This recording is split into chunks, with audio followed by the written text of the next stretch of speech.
الحمد لله الحمد لله وكفى والصلاة والسلام على سيد الرسل وخاتم الأنبياء وعلى آله وصحبه وبارك وسلم خصوصا على خلفائه الراشدين المهديين إلى يوم القيامة.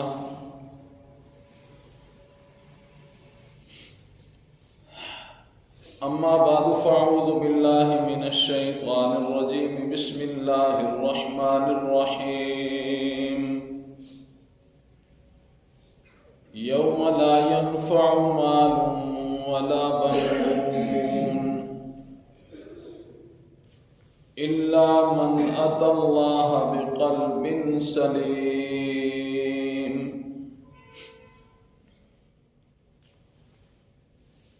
صدق الله العظيم وصدق رسوله النبي الكريم ونحن على ذلك لمن الشاهدين والشاكرين والحمد لله رب العالمين. اللهم صل على محمد وعلى آل محمد كما صليت على إبراهيم وعلى آل إبراهيم إنك حميد مجيد.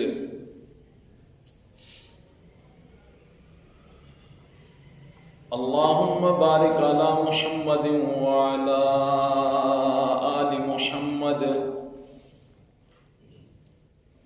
كما باركت على إبراهيم وعلى آل إبراهيم إنك حميد مجيد.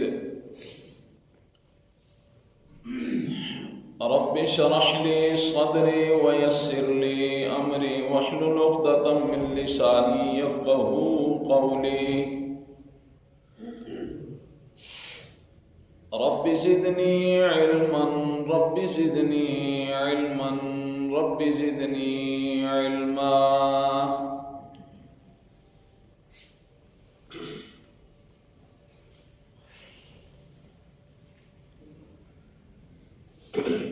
میرے انتہائی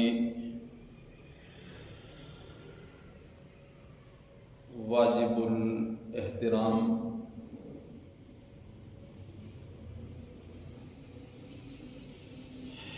سورہ شعراء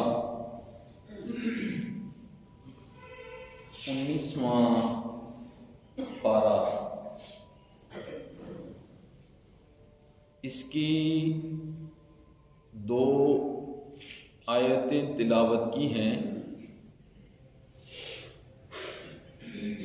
بارگاہ ایزدی میں التجا ہے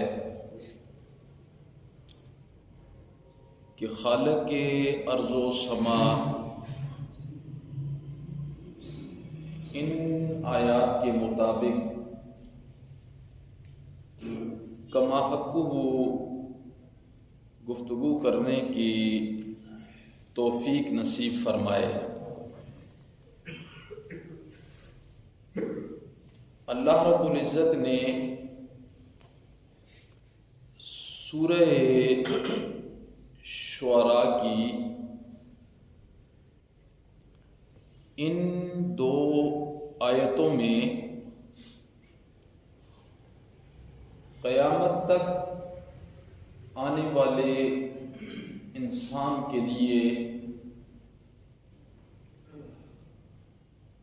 ایک بڑا عظیم پیغام چھوڑا ہے. ان میں پہلا امر اللہ کا یہ ہے، یوم لا ينفع مال ولا بنون. ایسا دن آنے والا ہے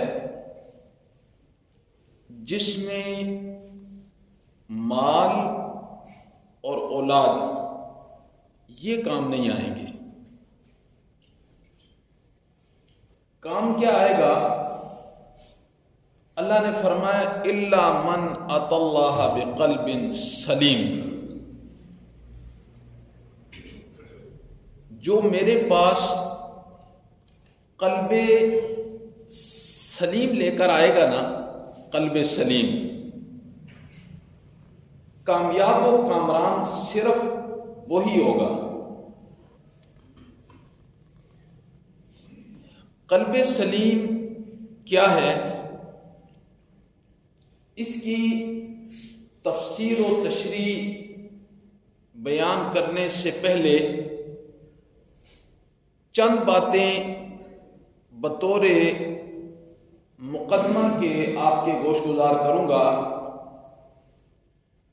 اور مجھے آپ سے امید ہے کہ آپ پہلے کی طرح آج کی گفتگو کو بھی اپنے دل و دماغ میں بٹھائیں گے. امام الانبیاء خاتم النبیین حضرت سیدنا محمد الرسول اللہ صلی اللہ علیہ وسلم کا کس قدر اپنی امت کے متعلق ایک درد تھا، کڑن تھی، یہاں تک کہ اللہ کو یہ کہنا پڑ گیا میرے پیغمبر فَلَعَلَّكَ بَاخِعٌ نَفْسَكَ عَلَىٰ آثَارِهِمْ إِن لَّمْ يُؤْمِنُوا بِهَذَا الْحَدِيثِ أَسَفًا. یہ اللہ کو کہنا پڑ گیا. فرمایا میرا پیغمبر اتنا آگے نہیں جانا کہ آپ اپنے آپ کو ان لوگوں کی وجہ سے ہلاک کر ڈالیں. اتنا آگے نہیں جانا. اس سے آپ اندازہ لگا سکتے ہیں کہ امام الانبیاء کی جو تڑپ تھی، کڑن تھی ایک ایک بندے کے متعلق، وہ کیا ہوگی، وہ کیا ہوگی. اور پھر ایک نبی کا جو درد ہوتا ہے، جو کڑن ہوتی ہے، جو فکر ہوتی ہے، وہ کسی اور کی تو نہیں ہو سکتی. نبی کی فکر اپنے ایک ایک امتی کے لیے ماں باپ سے بڑھ کر ہوتی ہے. ماں باپ کی کیا فکر ہوتی ہے اولاد کے لیے؟ نبی کے مقابلے میں قرآن نے یہ کہا میرا پیغمبر آپ کا کام، جو ذمہ داری آپ کے سپرد کی ہے، آپ کا صرف اتنا ہی کام ہے، صرف اتنا کام ہے. تو جب نبی پاک صلی اللہ علیہ وسلم لوگوں کو اللہ کا قرآن سناتے، مشرکین کو جب اللہ کا قرآن سناتے، مشرکین نے امام الانبیاء کو جواب میں کن کن القابات سے دو چار کیا؟ کیا کیا القابات امام الانبیاء کو سننے پڑے؟ میرے بھائی قرآن نے ان کا ذکر کیا ہے کہ مشرکین مکہ کے سامنے جب امام الانبیاء کوئی چھوٹی ہستی ہے، بعد از خدا بزرگ، تو ہی قصہ مختصر. اللہ اکبر. علم کتنا ہے، وجاہت کتنی ہے، حسن کتنا ہے، کمال کتنا ہے، جمال کتنا ہے. اللہ اکبر، اللہ اکبر. کیا القابات دیے مشرکین مکہ نے؟ امام الانبیاء قرآن سنا رہے ہیں اور مشرکین مکہ کہہ رہے ہیں اس ساحر کو دیکھو، اس ساحر کو دیکھو، اس جادوگر کو دیکھو. یہ کسے کہہ رہے ہیں؟ امام الانبیاء کو. ساحر کو دیکھو. قرآن نے مشرکین کے ان جملوں کو ذکر کیا. وقال الکافرون ان ھذا لساحر مبین. اور یہ کافر میرے پیغمبر کے متعلق کہتے ہیں وقال الکافرون، اور کہا کافروں نے ان ھذا لساحر مبین. یہ تو ہمیں واضح اور کھلم کھلا جادوگر نظر آتا ہے. یہ امام الانبیاء کے متعلق فرمایا. مشرکین مکہ یہ بکواس کر رہے ہیں امام الانبیاء کے متعلق. اللہ نے کہا وقال الکافرون ھذا لساحر مبین، یہ میرے پیغمبر کو ساحر کہتے ہیں. اللہ نے اس کا جواب دیا. اللہ نے فرمایا ولا یفلح الساحرون، اور میرے پیغمبر کو جادوگر کہتے ہو، جادوگر تو ہمیشہ ناکام ہوتا ہے. ولا یفلح الساحرون، جادوگر تو ہمیشہ ناکام ہوتا ہے. اللہ نے فرمایا دیکھتے نہیں ہو 70,000 جادوگر میرے موسیٰ کے مقابلے میں آئے؟ دیکھتے نہیں ہو 70,000 جادوگر آئے، اور یہ پورے مصر کا مکھن تھا. اعلیٰ قسم کے جادوگر تھے. رسیاں ڈالی تو حضرت موسیٰ کے آسان جب وہ سانپ بنا تو صرف ایک لقمے میں 70,000 جادوگروں کی رسیوں کو نگل گیا. انہ لا یفلح الساحرون، جادوگر تو کامیاب نہیں ہوتے. تم میرے نبی کو جادوگر کہہ رہے ہو. میرے نبی قدم قدم پر کامیابیاں میرے نبی کے قدم کو چوم رہی ہیں. دیکھتے نہیں ہو بدر کا مارکا دیکھا نہیں ہے؟ جو میرے نبی کے یار ہیں پاؤں میں جوتے نہیں ہیں، سر پر ٹوپی نہیں ہے، جسم پر پورا کپڑا نہیں ہے، کھانے کے لیے خوراک نہیں ہے، اور دوسری طرف مقابلے میں دنیا کے طاقتور کافر ہیں جن کے پاس کسی چیز کی کمی نہیں ہے، اسلحہ کی کمی نہیں ہے، خوراک کی کمی نہیں ہے، تعداد کی کمی نہیں ہے. میرے پیغمبر کو دیکھتے نہیں ہو؟ اپنی آنکھوں سے دیکھ رہے ہو. بدر کا مارکا دیکھو، احد کا مارکا دیکھو، حنین کا مارکا دیکھو، احزاب کا مارکا دیکھو. تبوک میں تو دنیا کا طاقتور ملک، سپر پاور، روم جیسی طاقت، خدا باعث شاید ہے کئی امریکہ کٹھے ہو جائیں اس وقت کی روم کی طاقت کو نہیں پہنچ سکتے ہیں، اس وقت کی روم کی طاقت کو نہیں پہنچ سکتے. فرمایا میرے نبی کو نہیں دیکھتے؟ تبوک کے لیے 1 مہینے کا سفر کر کے گئے تو خوف اور ڈر کی وجہ سے وہ میدان کے اندر ہی نہیں آئے. تو میرے نبی کو جادوگر کہہ رہے ہو. وقال الکافرون ان ھذا لساحر مبین انہ لا یفلح الساحرون. اللہ نے فرمایا جادوگر تو کامیاب نہیں ہوتے ہیں. میرے نبی کی کامیابیوں کو نہیں دیکھ رہے؟ اللہ نے فرمایا پھر قرآن نازل کر کے هو الذی ارسل رسولہ بالہدی ودین الحق لیظہرہ علی الدین کلہ ولو کرہ المشرکون. اللہ نے فرمایا میں نے تو اپنے نبی کو دین حق اور واضح ہدایت دے کر بھیجا ہے، اور دنیا کے اطراف تک اس ہدایت کو میں سورج کی طرح پھیلا کے نہ چھوڑوں تو مجھے بھی رب نہ کہنا. تم میرے نبی کو جادوگر کہتے ہو، جادوگر کہتے ہو. پھر انہوں نے کیا کہا؟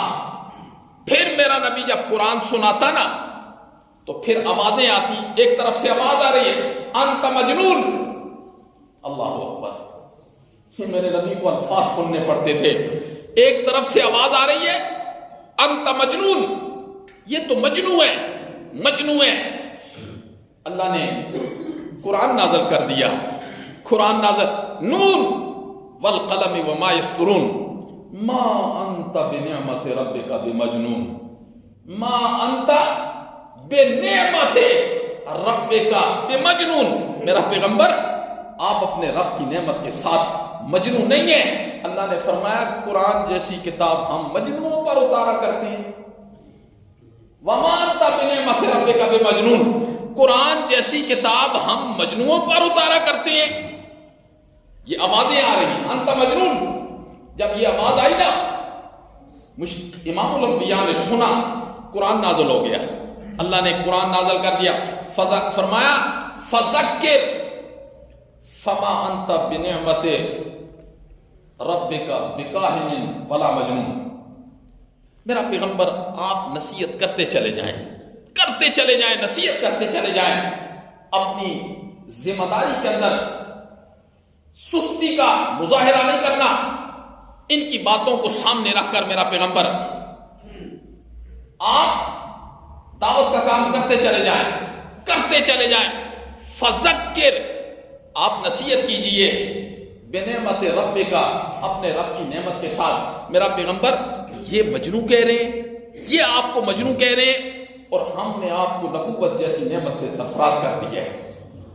ہم نے آپ کو نبوت جیسی نعمت سے سرفراز کر دیا، مالا مال کر دیا. فرمایا فذکر فما انت بنعمت ربک بکاہن، آپ کاہن بھی نہیں ہیں جس طریقے سے یہ آپ کو کاہن کہہ رہے ہیں، ولا مجنون، اور آپ مجنون بھی نہیں ہیں.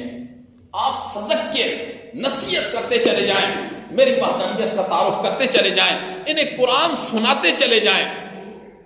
کیا بات ہو رہی تھی کہ امام الانبیاء نے جب لوگوں کو اللہ کی طرف بلایا، اللہ کی معرفت پوری طریقے سے سمجھانے کی کوشش کی، ایک طرف سے آواز آئی انت ساحر، دوسری طرف سے آواز آئی انت مجنون، اور تیسری طرف سے آواز آتی ہے انت شاعر، انت شاعر. اللہ اکبر. قرآن کیا کہتا ہے؟ جب انہوں نے شاعر کہا نا، اللہ نے پھر قرآن نازل کر دیا. اللہ نے فرمایا میرا پیغمبر یہ آپ کو شاعر کہتے ہیں؟ شاعر، ام یقولون شاعر، یہ آپ کو شاعر کہتے ہیں. وما ہوا بقول شاعر، یہ قرآن کوئی شاعروں کا کلام ہے؟ اللہ نے فرمایا میرا پیغمبر یہ آپ کو شاعر کہتے ہیں؟ شاعر. وما ہوا بقول شاعر، اور قرآن کوئی شاعروں کا کلام ہے؟ اللہ اکبر، اللہ اکبر. پھر اللہ نے شعراء کی کیسی دھجیاں اڑا کے رکھی ہیں قرآن میں. یہ جو شعر و شاعری کرتے ہیں نا، اللہ نے فرمایا وَالشُّعَرَاءُ يَتَّبِعُهُمُ الْغَاوُونَ،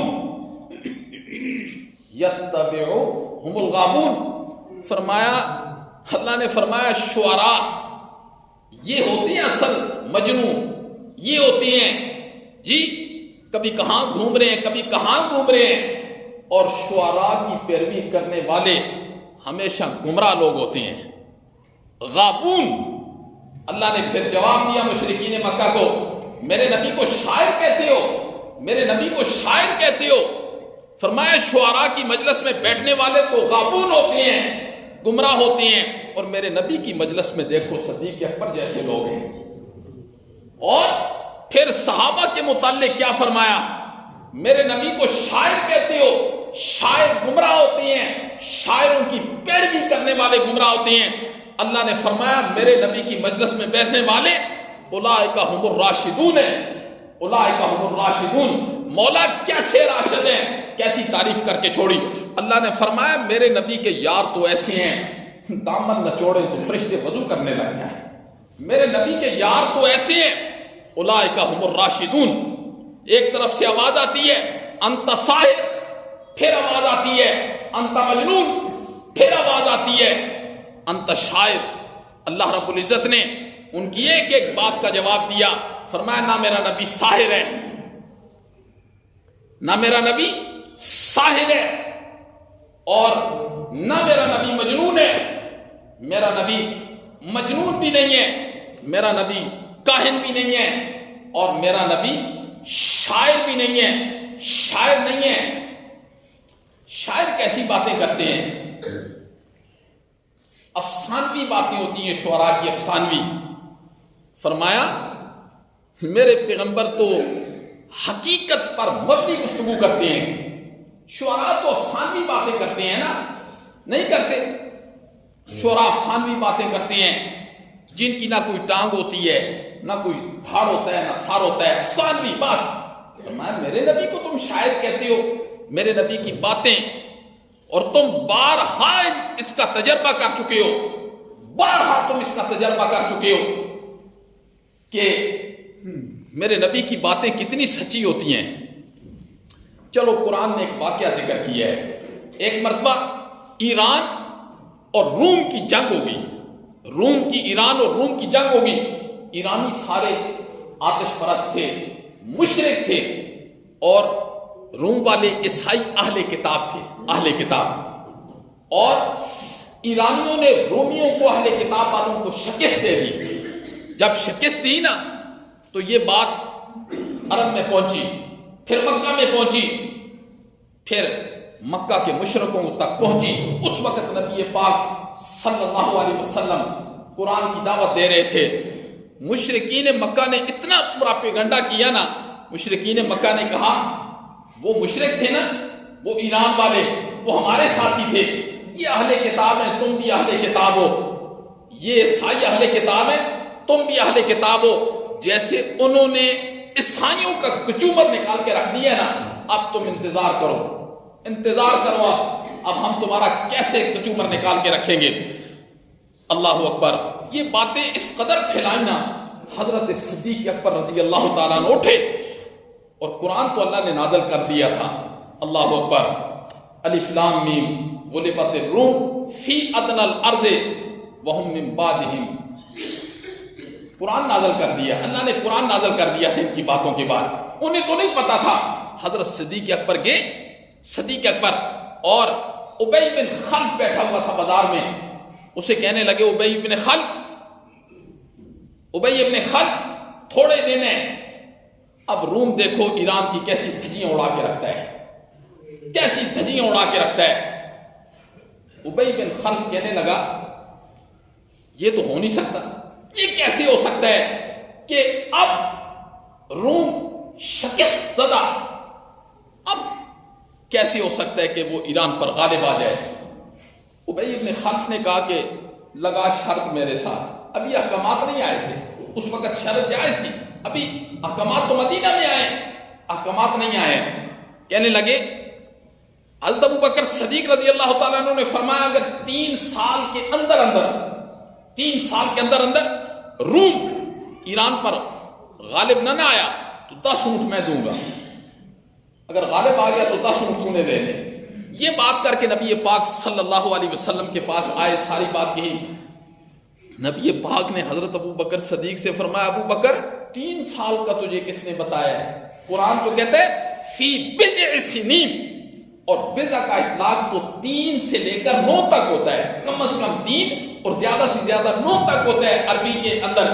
تو تجھے کس نے بتا دیا؟ تو ابی بن خلف کے ساتھ کیا وعدہ کر کے، کیا شرط لگا کے آ گیا ہے؟ جا اسے کہے، جا اس کو کہو کہ اب بات یہ ہے کہ مجھے اس کا پتہ نہیں تھا کہ بضع کا اطلاق 3 سے لے کر 9 تک ہوتا ہے. 9 سال کے اندر غالب آئے گا، اور اونٹ 100 ہیں. اونٹ امام الانبیاء نے فرمایا جا اس کو، وہ 10 اونٹ نہیں ہے، 100 اونٹ ہے، 100 اونٹ کی شرط لگاؤ. ابی بن خلف نے کہا دیکھ لو 100 اونٹ لینے تمہارے لیے مشکل ہو جائیں گے، ذرا غور کرو، خیال کر لو. ظاہر عرب میں تو پھر بات ایک ہوتی تھی، دوسری بات تو نہیں ہوتی تھی. ابو بکر نے فرمایا 100 اونٹ ہے. پھر حضرت ابو بکر نے فرمایا، اس نے کہا اگر آپ مر گئے تو پھر فرمایا میرا بیٹا 100 دے گا، میرا بیٹا 100 دے گا. ابو بکر نے، حضرت ابو بکر صدیق رضی اللہ تعالیٰ عنہ نے فرمایا تو مر گیا؟ اس نے کہا میرا بیٹا دے گا. فرمایا ہوگی میری تیری شرط، ہو گئی. خدا کی شان 7 سال گزرے، 7 سال اللہ نے رومیوں کو ایرانیوں پر ایسے غالب کیا کہ رومیوں نے ایرانیوں کو لوہے کے چنے چبوا کے رکھ دیے اور ہر چیز کی دھجیاں اڑا کے رکھ دی. پھر اس وقت ابی بن خلف مر گیا تھا پھر بدر میں، اس سے پہلے مر گیا. پھر حضرت ابو بکر صدیق اس کے بیٹے کے پاس گئے، فرمایا 100 اونٹ میرے حوالے کرو. 100 اونٹ عرب میں، جی اللہ اکبر، جہاز جیسی سواری ہے. وہ آج کی کم از کم قیمت لگاؤ نا تو وہ 5 کروڑ روپیہ بنتا ہے، کم از کم قیمت. لیکن عربی اونٹ، پھر اس نے 100 اونٹ دیے. تو امام الانبیاء نے فرمایا ابو بکر آپ اس کو اللہ کے راستے میں صدقہ کر دو ان 100 اونٹ.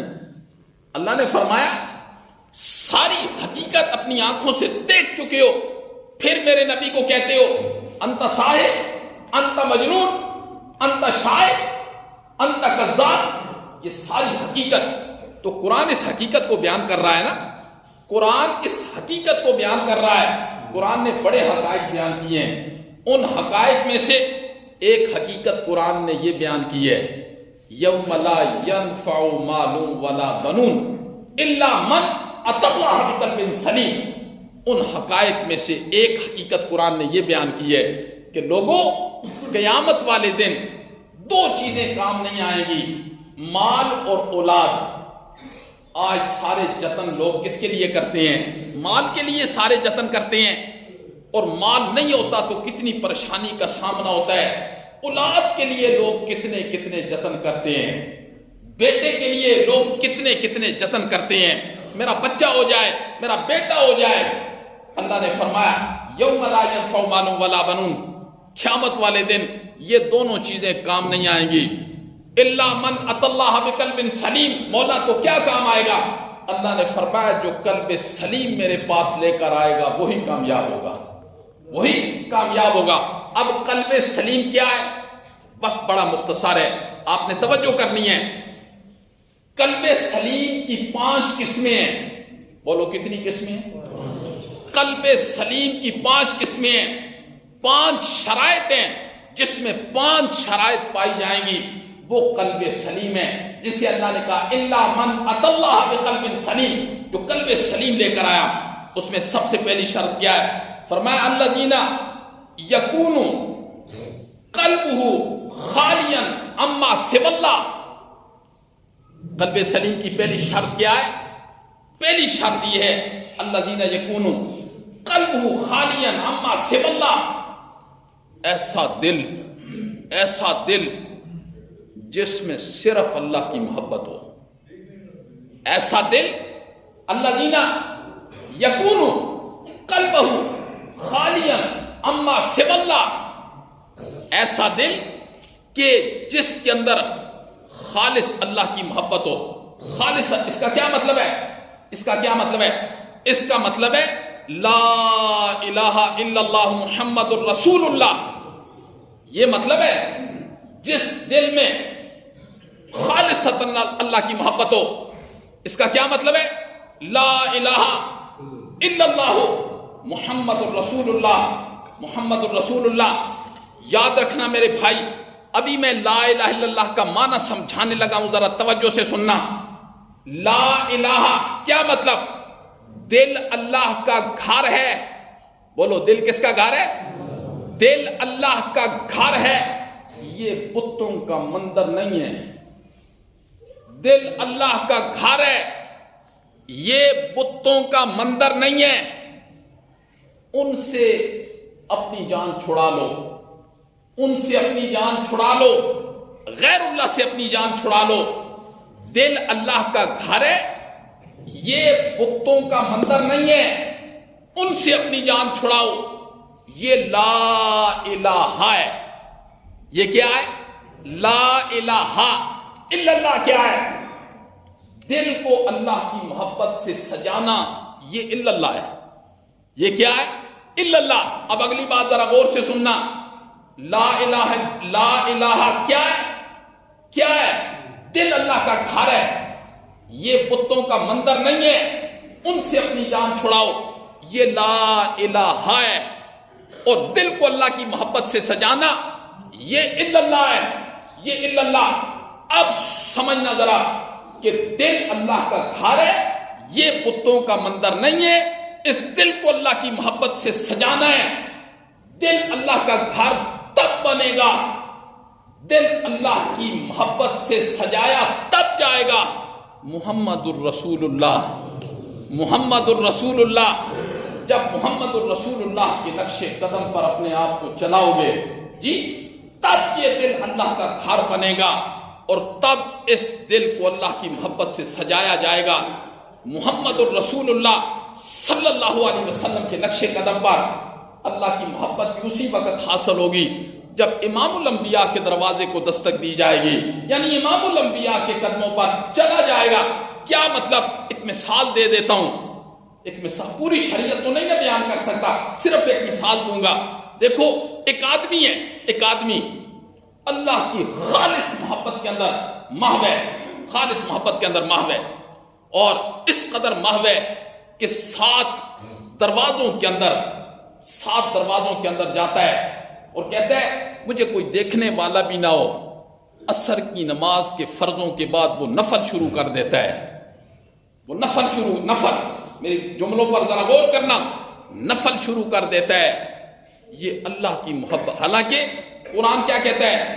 اقیم الصلاۃ لذکری، نماز میرے ذکر کا ذریعہ ہے. وہ عصر کے بعد پڑھ رہا ہے نفل. وہ امام الانبیاء نے فرمایا وہ یاد الہی میں محو نہیں ہے، وہ شیطان کے راستے پر چل رہا ہے. وہ شیطان کیوں؟ کہ یہ طریقہ نہیں ہے، یہ نبی پاک صلی اللہ علیہ وسلم کا طریقہ نہیں ہے.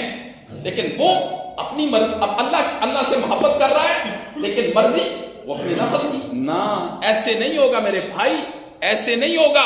اللہ کہتے ہیں عمل بھی وہ مانوں گا جس پر میرے نبی کی مہر ہوگی، جس پر میرے نبی کی مہر ہوگی. اللہ اکبر. یہ پوری روئے زمین پر جو آج فتنے ہر منٹ کے بعد وجود پا رہے ہیں نا، ہر منٹ کے بعد، اس کا مین مرکز کون ہے؟ اس کا مین مرکز یہودی ہے. یہودی. اور پھر وہ مسلمانوں کے علاقوں کے اندر کیسے کیسے کام کر رہا ہے. آج میرا اللہ گواہ ہے، لوگوں کو سنتوں کا علم نہیں ہے، اور سنت پر نبی پاک صلی اللہ علیہ وسلم کی سنت پر چلنا کوئی آسان بات ہے میرے بھائی؟ آسان بات ہے؟ اتنی آسان بات نہیں ہے. اسی لیے امام الانبیاء نے فرمایا میری امت پر ایک ایسا وقت آئے گا کہ میری امت کا جو شخص میری ایک سنت پر عمل کرے گا، اللہ اس کو 100 شہیدوں کا ثواب عطا فرمائے. یہ مشکل کام تھا، تو اتنی بڑی فضیلت ہے نا. مشکل کام تھا. امام الانبیاء کی سنت کو اپنانے کے لیے بیوی کی محبت کو چھوڑنا پڑے گا، اولاد کی محبت کو چھوڑنا پڑے گا. یہ جو کہہ دیتے ہیں نا ناک کٹ جائے گی، ناک کٹ جائے گی، لوگ کیا کہیں گے، لوگ کیا کہیں گے.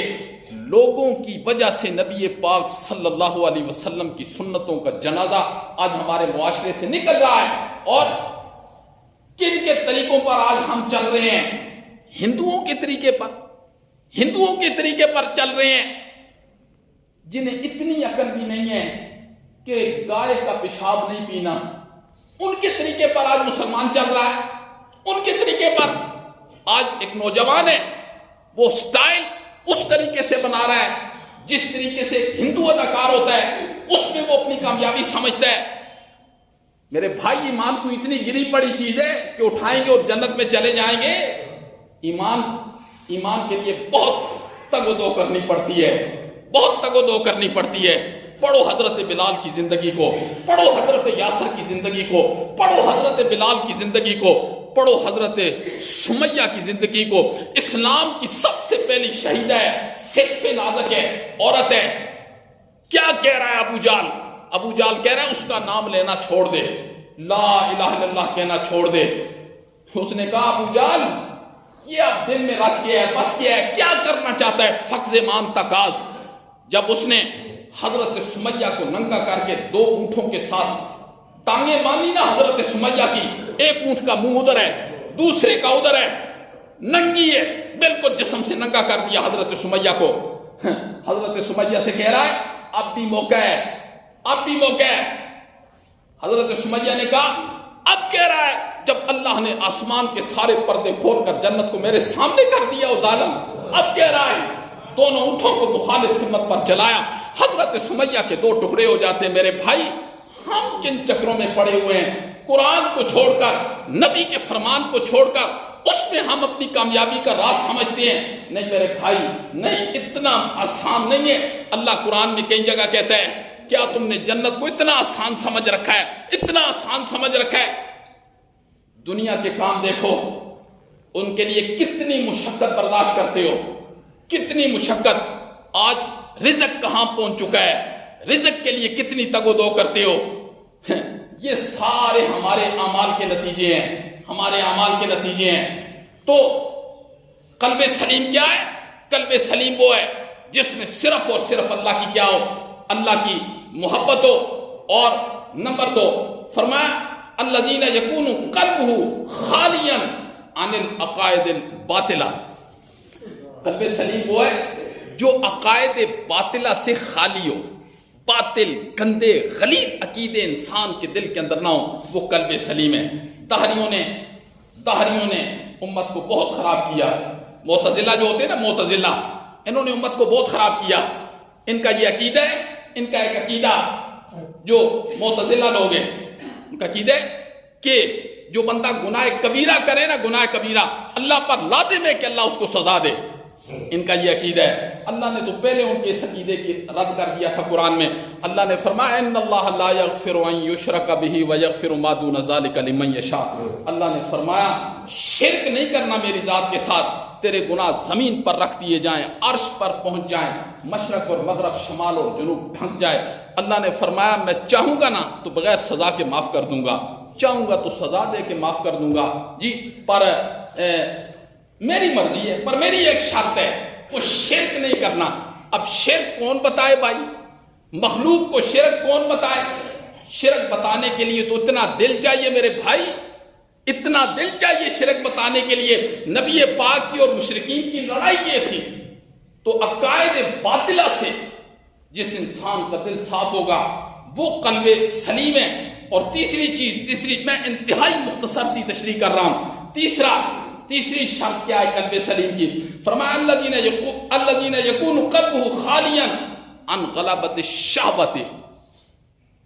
وہ دل غلبۃ الشہوۃ، شہوت کے غلبے سے پاک ہو. یہاں میری بات سمجھنی ہے کہ جس نفس میں شہوت نہیں ہے وہ تو نفس ہی نہیں ہے. جس نفس میں شہوت نہیں ہے وہ تو نفس ہی نہیں ہے. وہ نفس کس کا ہے؟ وہ تو فرشتوں کا ہے. قرآن کیا کہتا ہے؟ لا یعصون اللہ ما امرہم ویفعلون ما یؤمرون. یہ فرشتے نافرمانی نہیں کرتے. مولا کیوں نہیں کرتے؟ اللہ کہتے ہیں ہم نے اس کے اندر نافرمانی والی صفت ہی نہیں رکھی ہے.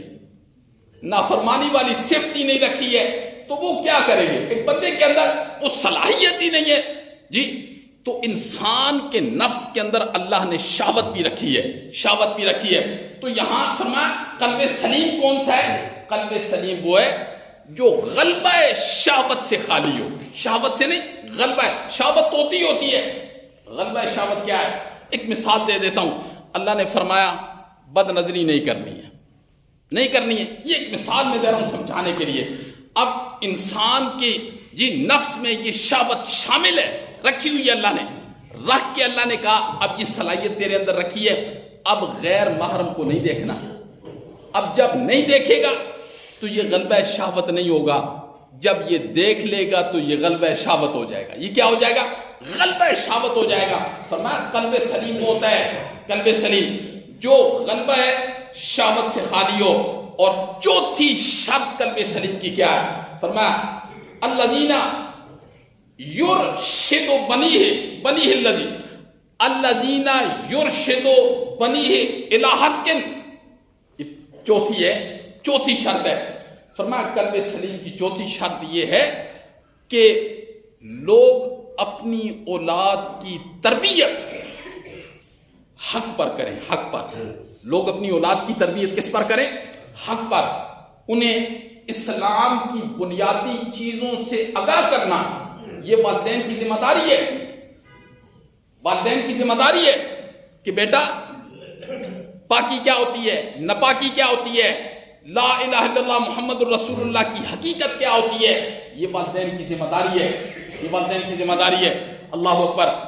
جب والدین اپنی اولاد کی تربیت اس شریعت کے مطابق کر دیں گے بنیادی طور پر، اللہ کے کاغذوں میں یہ بری ہیں. آگے اولاد اس کی مانے یا نہ مانے وہ آگے نہیں بات ہے. اولاد مانے یا نہ مانے، کم از کم یہ تو فارغ ہو جائے گا. آج کتنے لوگ اپنی اولاد کی تربیت اس نہج پر کرتے ہیں. خود پتہ ہوگا تو اولاد کی تربیت کریں گے نا میرے بھائی. ابھی تو ہم خود سیکھنے کے محتاج ہیں. خود پتہ ہوگا تو ہم اپنی اولاد کو الہ کا معنی بتائیں گے نا. حضرت لقمان نے کیا کہا تھا؟ یا بنیا، اے میری پیاری پتری، بیٹوں کو برا کے میرے پیارے بچے، لا تشرک باللہ، اللہ کے ساتھ شرک نہیں کرنا. ان الشرک لظلم عظیم، شرک تو بہت بڑا ظلم عظیم ہے. کتابوں میں لکھا ہے کہ حضرت لقمان علیہ السلام نے اپنی اولاد کو 6000 نصیحتیں کی ہیں. کتابوں میں لکھا ہے 6000. بیٹا یہ نہیں کرنا، بیٹا یہ نہیں کرنا، بیٹا اکڑ کے نہیں چلنا، بیٹا ادب سے پیش آنا ہے. آج تو ادب اس معاشرے میں اٹھ نہیں گیا. پہلے کسی زمانے کے اندر جب ہمارے اس معاشرے میں بڑے لوگ آ جاتے تھے نا، سفید داڑھی والے، ایک بڑا بندہ اگر سگریٹ پیتا تھا نا تو وہ پیچھے کر لیتا تھا یا اس کو پاؤں کے نیچے دبا دیتا تھا. کہ بزرگ آ رہے ہیں، اس کا والد نہیں، چچا نہیں، عام محلے کا آدمی. آج تو 15 سال کا بچہ جب ایک کوئی بزرگ آتا ہے تو اس کے سامنے کیسے کش لگا رہا ہوتا ہے. یہ فرق ہے پہلے معاشرے میں اور آج کے معاشرے میں، یہ فرق ہے. اور آج تعلیم کتنے عروج پر ہے، دنیاوی تعلیم کتنے عروج پر ہے. آج ہم خود اپنے سے پیسے دے کر اپنی اولاد کو نہیں خراب کر رہے ہوتے، خود پیسے دے کر. اور جو لوگ باادب ہوتے تھے نا، ان پر والدین نے کتنا خرچ کیا ہے، ان پر کتنا والدین نے خرچ کیا ہے. اور آج میں اور آپ اپنی اولاد پر کتنا خرچ کر رہے ہیں. اللہ اکبر. فرمایا اپنی اولاد کی تربیت اولاد کی بڑی ضروری ہے. حدیث کے اندر آتا ہے، حدیث کے اندر کہ جب بندہ مر جاتا ہے نا، اس کی نیک اولاد جب اس کے لیے استغفار کرتی ہے نا تو اللہ جنت میں اس کا درجہ بلند کر دیتا ہے. وہ پوچھتے ہیں مولا درجہ کیوں بلند کیا؟ فرمایا تیری اولاد نے تیرے لیے استغفار کی ہے، تیری اولاد نے تیرے لیے استغفار کی ہے. میں نے ایک کتاب میں ایک واقعہ پڑھا، ویسے ابھی ذہن کے اندر آ گیا، وقت نہیں ہے، سن لیں. ایک کتاب میں پڑھا، اسلام آباد کے اندر نا ایک حاضر ڈپٹی بریگیڈیئر تھے، بریگیڈیئر. وہ ایک مرتبہ ایسے ہوا کہ اپنی اس بڑی گاڑی کے اندر جی اپنے قافلے کے ساتھ ایک مدرسے میں چلے گئے اپنے بچے کو لے کر، بڑا خوبصورت بچہ. تو قاری صاحب کو کہنے لگے یہ میرا بچہ یہاں پڑھے گا اور قرآن پڑھے گا. اس نے دیکھا جی بریگیڈیئر ہے جی، دنیاوی اعتبار سے بڑا مقام ہے. اس نے کہا حضرت یہ تو دال کھانے والے بچے ہیں، یہ تو چٹائیوں پر بیٹھنے والے بچے ہیں، آپ کا بچہ بیٹھ جائے گا؟ اس نے کہا قاری صاحب بیٹھے یا نہ بیٹھے یہ یہیں پڑھے گا. اس نے کہا مجھے کچھ بتاؤ تو صحیح. اس نے کہا میرے بالکل پڑوس کے اندر میرا پڑوسی تھا اور اس نے دنیا کے اطراف کے اندر تجارت کے لیے وہ گیا اور اس کا ایک بچہ تھا، ایک بچہ اس کا تھا اور میرا پڑوسی تھا، بڑی گپ شپ تھی میرے اس کے ساتھ. وہ بیمار ہو گیا، بیمار ہوا تو بچہ اس کا جوان تھا، بیمار ہوا تو میں اس کی گائے بگائے اس کی بیمار پرسی کرتا رہتا تھا. ایک مرتبہ میں اپنی بیگم کے ساتھ باہر سے آیا نا تو عشاء کا وقت تھا، عشاء کا وقت، تو میں نے کہا دروازے کو دستک دی تو میں نے عجیب صورتحال دیکھی. لان میں بچہ بیٹھا ہے، آگے ٹیبل پڑی ہے، شراب کی بوتل پڑی ہے، دوست بیٹھے ہوئے ہیں، شراب میں محو ہے. میں نے کہا بیٹا تمہارے بابا کا کیا حال ہے؟ کہتے ہیں بابا تو باتھ روم میں ان کی ڈیتھ ہو گئی ہے. تو میں نے نا ہسپتال میں فون کیا ہے، وہ آ کے لے جانے والے تو صبح لے آئیں گے. کہتے ہیں اس کی بات سن کے میں ایک دفعہ چونک نہیں گیا. پھر میں نے اپنی بیگم کو لایا، میں نے کہا یہ دیکھو یہ وہ باپ، اس کی زندگی ہمارے سامنے ہے، ساری زندگی اس نے اپنی اس اولاد کے لیے کیا کچھ نہیں کیا، نہ دن دیکھا، نہ رات دیکھی، نہ گرمی دیکھی، نہ سردی دیکھی. آج باپ مرا ہے، اس نے کہا کم از کم میں مر گیا تو پیچھے سے ایک مرتبہ سورت فاتحہ تو پڑھے گا کہ اللہ مجھے اجر دے گا. تو قلب سلیم کی پہلی شرط کیا ہے؟ چوتھی شرط کیا ہے؟ اپنی اولاد کی تربیت کرنا. اور پانچویں شرط قلب سلیم کی کیا ہے؟ فرمایا پانچویں شرط یہ جی الذی ینفق مالہ فی سبیل البر. پانچویں شرط یہ ہے کہ اس کا مال اللہ کے راستے میں صرف ہونا چاہیے. جب یہ 5 شرطیں ہوں گی تو اللہ اس کو قلب سلیم نصیب فرمائے گا. اللہ نے فرمایا مال اور اولاد کام نہیں آئے گی الا بقلب سلیم. اللہ ہمیں عمل کی توفیق نصیب